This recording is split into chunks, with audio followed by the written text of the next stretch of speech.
Everyone, I hope you are doing well. In this quick video, I will show you how to change Venmo profile picture. So it is very easy to do. Just follow this video and you will be able to change your profile picture.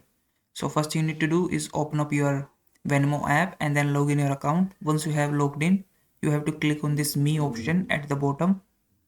Now once you click on that, this will open up your profile option. So from here you have to click on this setting icon at the top, and once you do that, this will open up this page, setting page. From here you have to click on this account option, and once you do that, this will show you this option. So from here you have to click on this profile option, and then this will display all your details such as your first name, last name, username and email. So to change your profile picture, you have to click on this pencil icon. So simply click on that, and then this will open up this two option. This will show this two option. First is you can take the photo right now, or you can choose from library. It will open up your gallery where you can choose the picture that you want to use at your profile picture.